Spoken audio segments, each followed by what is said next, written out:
And as such, they just weren't available or not very great examples on how to be men. So we have an issue there. But at the end of the day, why is it that it's suddenly this big thing, and yet we aren't coming out to actually try and bring up the idea that the royal penis is clean, Your Highness. Welcome to the Breakdown Podcast, where I talk about love, sex, and relationships from a guy's perspective, as well as a bunch of other guy shit. The man on the mic is a man who might find it hard to breathe if you've got that asthma. He is also a man who may include jumping to conclusions to his cardio routine. It is none other than your tall, dark, and mildly handsome man, Sir Danverby, and I am here to talk about the patriarchy. Ah yes, the patriarchy itself, the phenomenon of influence that managed to change or make up the world into what it is, and also managed to ensure the oppression of women and the diminishing of women's contributions to society. And apparently they're the big bad of most feminists and just many women in general, because they are responsible for the oppression of women and for the fact that women aren't doing as great as they could have been or should have been in society in times before and even times present. Or at least that's what most feminists believe, considering that it's like the ultimate big bad.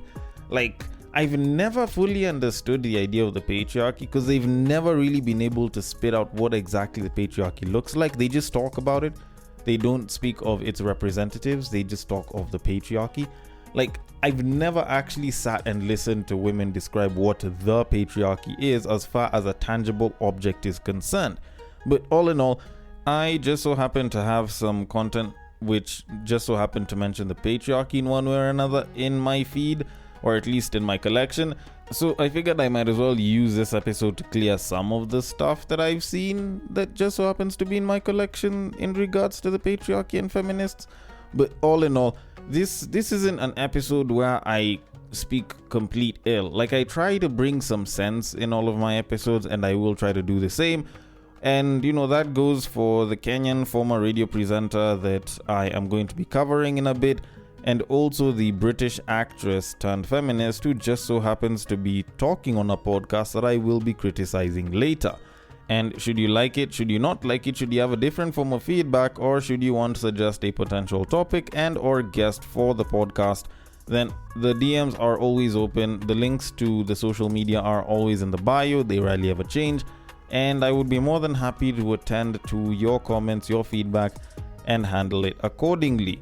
But all in all, thank you so much for listening, and I hope you listen all the way till the end, because if you don't feel like looking at the description for the social media, I also mention it at the end. But with that said, I need to get things going, and I'm gonna kick things off by talking about a former radio presenter known as Shiro Morioki.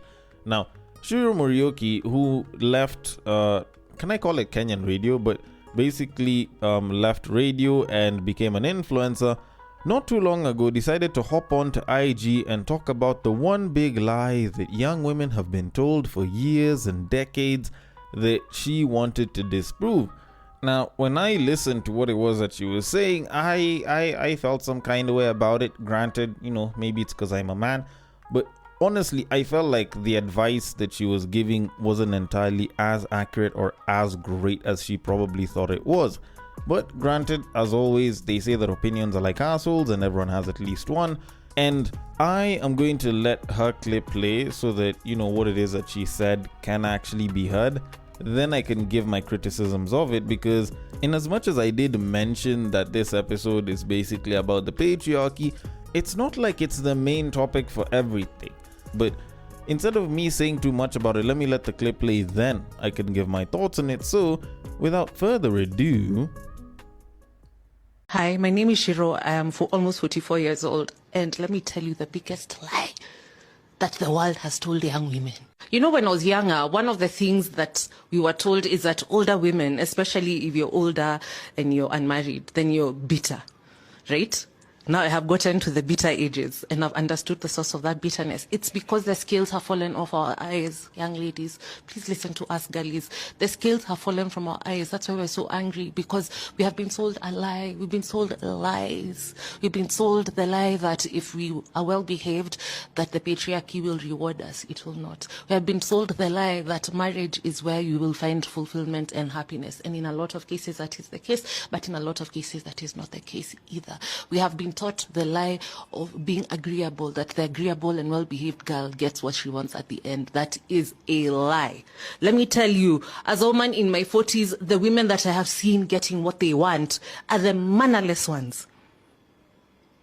Yani, have no manners. Be as disagreeable as possible.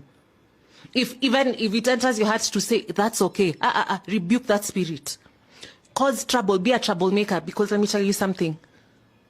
I am in my 40s. The women that I am seeing that are making it in this life are the mannerless, audacious women. Stop asking for permission. Stop.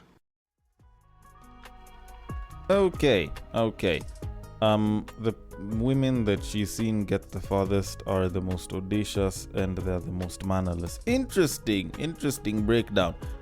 Do I think that that's particularly true? Not entirely, but those are her views, and she's saying from her view, the women that she's seen get the furthest have been the most audacious and mannerless. That's her view. I don't necessarily have to agree with it. But all in all, in this entire clip that she brought up, much as she said that the one lie that young women were told was that older women are bitter, she kind of gave about 3 points, but all in all, I do intend on critiquing all of them. So let's see. The first one that she mentioned is that older unmarried women, so older but more so unmarried women, are bitter. Now, can I say that this is the truth or a lie? Let me try and break it down so that y'all can see exactly where I'm coming from before I give my answer. Now, she was talking about how when she was a young girl, she was basically told that older unmarried women were bitter. And now she is the older unmarried woman. But let's look at the reality of the fact. When she was a young lady, that was probably about 20, maybe even 30 years ago. When you look at it between that space of time, a lot of women, if they weren't married by the age she's in right now, and they were probably talking about not wanting to get married, there was a pretty good chance that they may have been old and or bitter. Reason being, a lot of women during that time were trying to get married at least before the age of 30, if not in and around their 30s. So they go ahead, they try to get married. Now, a bunch of those babes end up not getting married, regardless of whether they make money or not, considering that a lot of societies were very conservative at that time. You would find that if you are a much older woman who is unmarried and childless, you would have been looked at as someone who just hasn't done much with their lives. And more often than not, they would feel the social pressure of getting married and could likely respond in one of two ways. Either they would try to get a guy that is probably recently divorced or just divorced in general and try to settle down with them, if not a guy who's just unmarried, of which a lot of them didn't have very positive results after that, and they would come back and complain about men, or they would say that there's no need in getting married because they would use the experiences of previously married or already married women so that they could justify the fact that marriages are bad and they do not want to get into a bad situation like those marriages, which would make them seem particularly bitter. More so considering the fact that they would advise some of their married friends to leave their men that they were married to because of a bit of mistreatment and issues between the two of them. But if they stuck together and the woman decided to lay out that information to the man, that woman would be looked at as bitter. Also, you look at family gatherings whenever the so-called, auntie that isn't married comes to chill, and there would always be some of that talk about the fact that she's not married, or she might just feel out of place because everyone else is married with kids except for her, and she might kind of choose to go and sit in her own corner. And as such, she might be looked at as old and bitter. So, I'm not saying that old unmarried women were bitter, but what she might have been looking at as a lie, considering the time that she's currently in, may not necessarily translate to the reality that was there 20-30 years ago. So I don't think the reality of how the older unmarried women back in the day fits the reality that's there right now.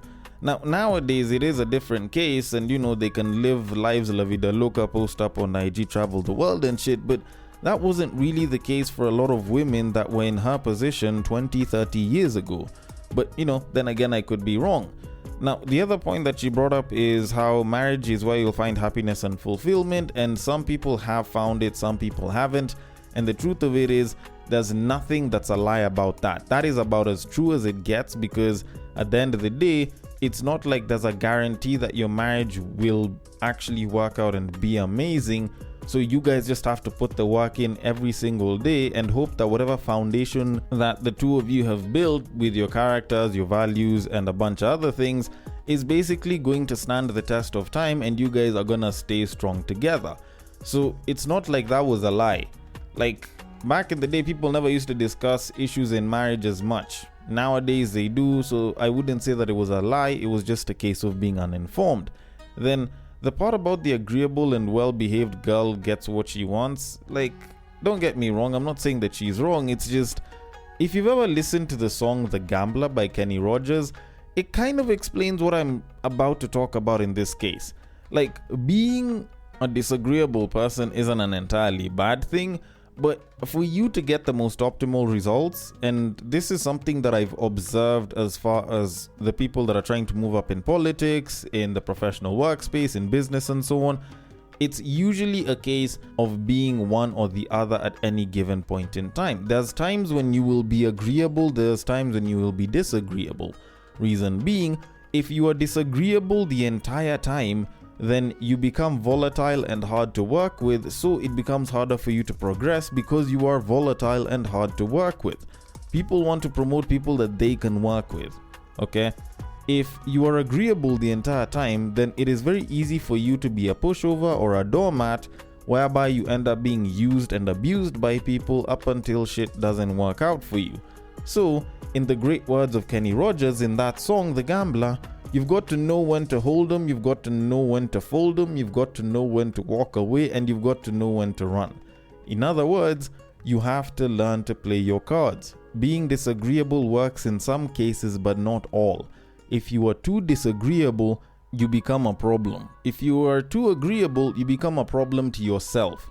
But then again, what do I know? I'm a guy that isn't even 30 yet, so maybe I could be wrong about this, so I'm going to leave it at that and move it on to our main topic of this episode. And I want to kick things off by talking about the idea of men and just being men in general.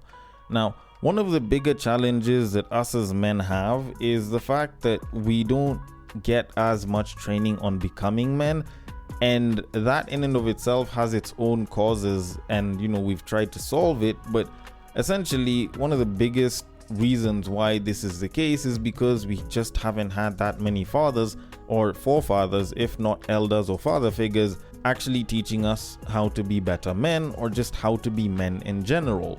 And as such, it has produced a mixed bag of cases, of which a lot of them haven't been as positive, and has left a lot of women feeling as though men today are a lot more wanting. And I hear a lot of women busy talking about how men of today aren't great, blah blah.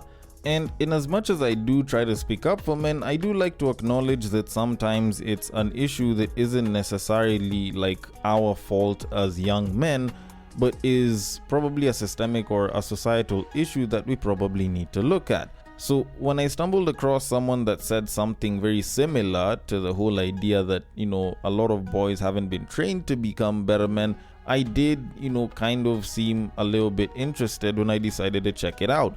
Now, this was from a podcast that is known as Reclaiming with Monica Lewinsky, which is hosted by Monica Lewinsky. And for those of y'all that do not know who Monica Lewinsky is, well, probably you're just young or maybe very uninformed, but Monica Lewinsky was part of one of the biggest presidential scandals that we have heard of as far as American history is concerned. Now, it's not like I'm from America or anything, but it did actually become global news.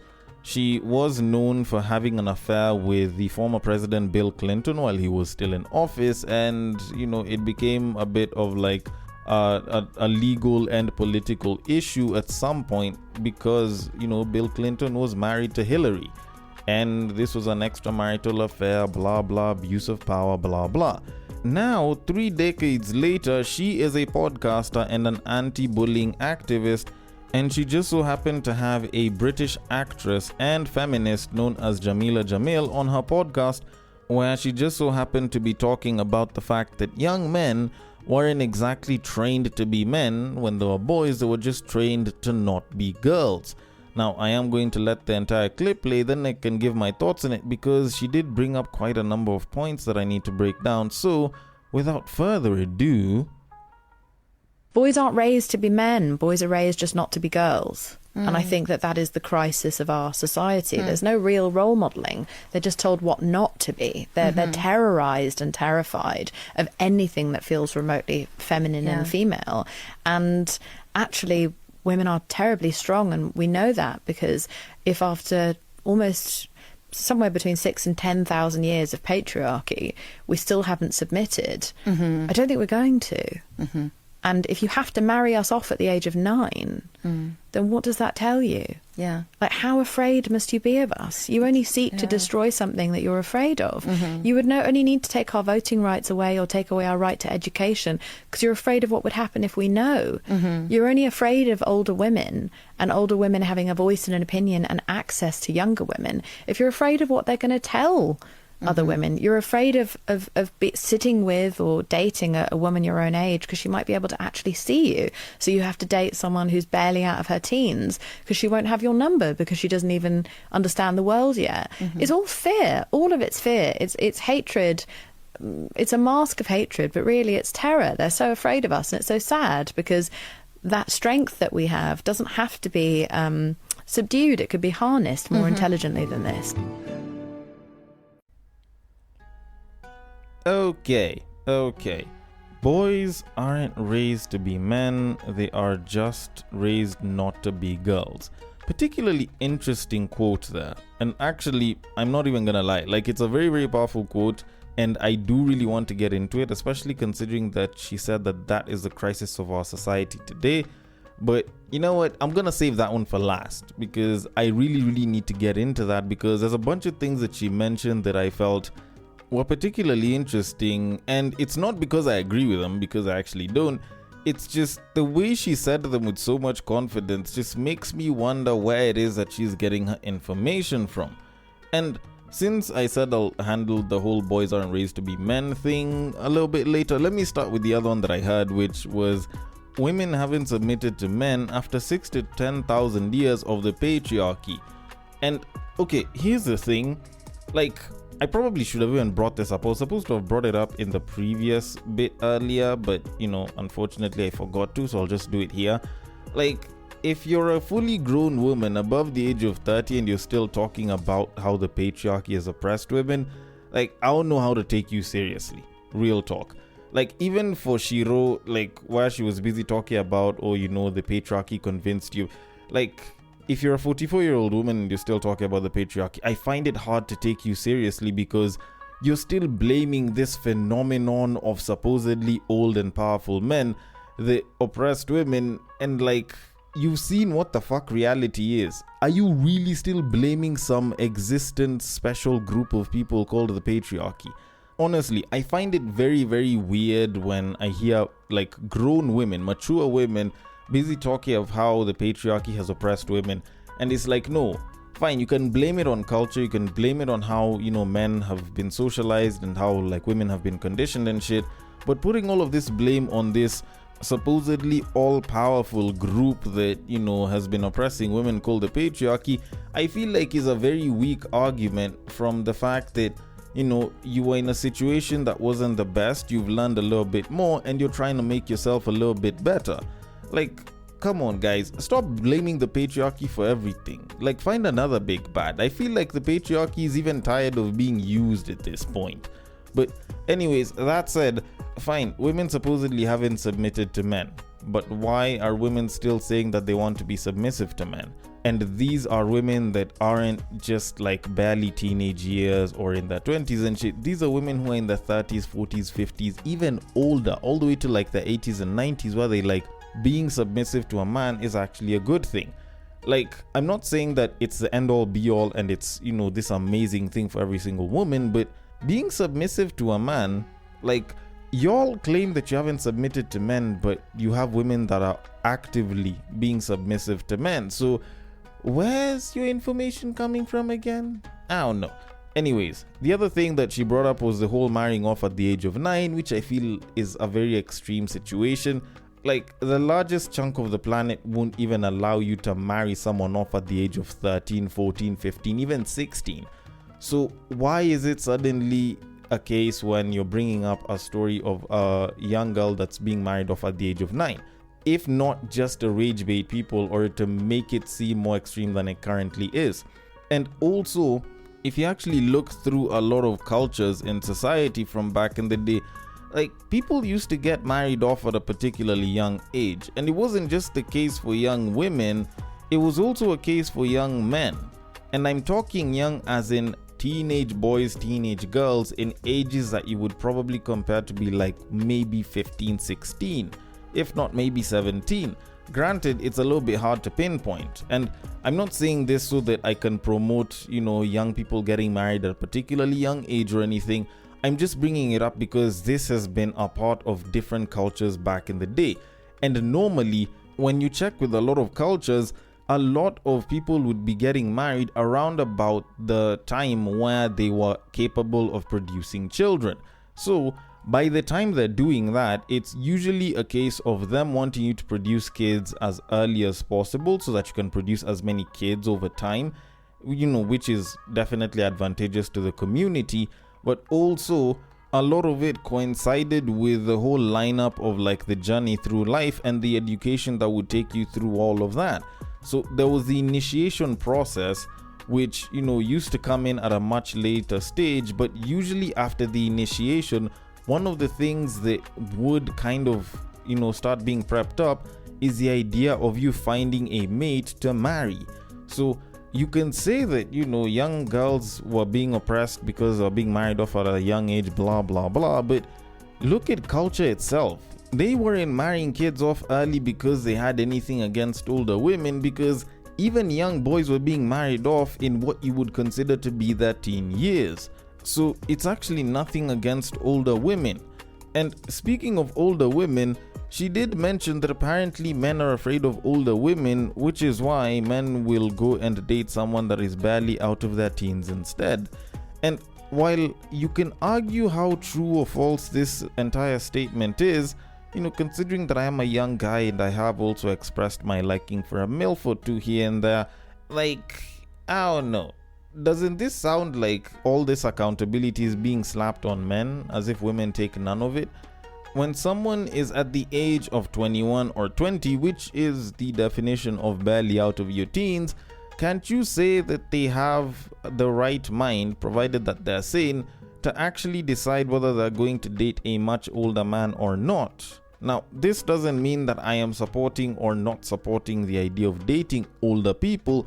It's just, like, why is it that it's made to look as though men will go and date much younger girls as if the young girls can't decide to not date the men themselves?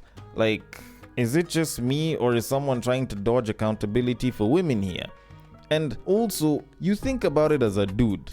Would you prefer to go for someone that is older or around about your age, that has gone through life and dealt with so many negative experiences from men? Or would you much rather go for someone that is more youthful, maybe even a little bit bubbly, that is a lot fresher and doesn't look at men as this massive tyranny of individuals that have oppressed them for all of their lives? Like, I don't know, maybe it's just a me thing, but I don't really think that that would be something that would be that much of a fight as far as dating is concerned. But also, considering that it is dating, like, why is it that men's preference for choosing younger women is suddenly such a big issue? Like, babes are out here busy saying that they don't want short guys, they don't want unfit guys, they want guys who are doing a lot better financially, blah blah. But suddenly a guy decides that he wants to go for a woman in her early 20s and shit, and it's suddenly a problem? maybe the guy just prefers babes in their early 20s, you know? Like, whether you consider it creepy or not, at the end of the day, it's a choice for the both of them. So why the fuck are you so bothered about it? Like, it's weird though. Then after that, you have the nerve to talk about how supposedly men hate women, and it's because men fear women because they're super powerful and shit. And I don't know, maybe it's just me, you know, I could be wrong about it. Granted, I am a man, but honestly, like, the number of men that hate women is so small compared to the vast majority of men on this planet that I find it quite laughable whenever I hear feminists talking about how men hate women. And I say this because, for the most part, what you might think is, oh, you know, men hate women, is usually just a lot of men who want to be in a more superior position to women. Not out of hate, they just want to be in a superior position, period. So it isn't really a case of hate. It might be a case of intimidation, but you wouldn't really say that it's a case of hate. So someone is busy saying that men are terrified of women. Like, come on, bruh. I know you say fear women, but damn, we don't mean it like this though. And now that I've said all of that, back to the original point, which I said I would bring up, the idea that boys aren't raised to be men, they're just raised not to be girls. And, you know, I'd have found some way to kind of defend men and be like, oh no, this is a bunch of bull and shit. But to be very honest, this is actually quite true. There's a lot of men, or at least there's a lot of boys, and you could even say there's a lot of young men who have been raised to just not be girls. And a lot of what they're trying to do as men is not be women. You could argue that to some degree. And the truth of it is, this is something that has existed, and it's something that has happened to a lot of men. Previously, culture would teach men to be men and would teach women to be women. But guess what happened? We had the education system that combined both genders. And as such, whatever it was that was taught to women was taught to men. So the biggest differentiator when it came down to action is just telling the kids, no, this is what girls do and this is what boys do. So you could even argue that both boys and girls were just raised to not be each other as far as education is concerned. But even though you were to take education out of the mix, a lot of men were in the offices and basically working so that they could bring the food home, or just basically bring the bread home. And so a lot of the times they were either too tired or just not very available to take care of these boys and train them how to be good men. On top of that, there were a lot of women that, and I am going to say this and it's going to sound disrespectful, ended up choosing bad examples of men to have kids with, and as such, they just weren't available or not very great examples on how to be men. So we have an issue there. But at the end of the day, why is it that it's suddenly this big thing, and yet we aren't coming out to actually try and bring up the idea that we need to have more men play an active role as fathers? Fatherhood and being a father figure is actually a very important thing for men. All that I'm seeing her doing is just talking about how men aren't being trained on how to be men. And I'm like, instead of you complaining about it, why not just ask and even try to promote the idea that fathers need to be more present in their sons' and even daughters' lives? Like, at the end of the day, all I hear is a bunch of complaints on how men have fucked up, but not a bunch of how we can try to make things better, how we can try to sort things, which is why I don't like a lot of these sentiments that come from feminists. Even though some of the things they say are true, a lot of the times it just sounds like a bunch of them are complaining. Which brings me to my conclusion in all of this, which is, maybe if we promoted the idea of present fathers and good fatherhood, then maybe we'd avoid all of this, you know? Maybe instead of making boys seem wrong, or, you know, young men seem wrong because they were trained to just not be girls, maybe if we actually promoted the idea of present fatherhood and being present fathers, maybe we'd avoid a lot of these issues and we'd be looking more towards the solution-based side of all of this. Although, then again, maybe I'm wrong about this, but either way, I want your thoughts on it. The DMs are open on IG, it is at the breaktime_podcast. On Facebook, it is at the breaktime podcast. On X, it is at Bagaka the D. And on Bluesky, it is at the breaktimepod.bsky.social. Thank you so much for listening all the way till the end, and I will catch you guys on the next break. But what I believe is that if you put a pastor and a prostitute in one room, one is likely to convert the other.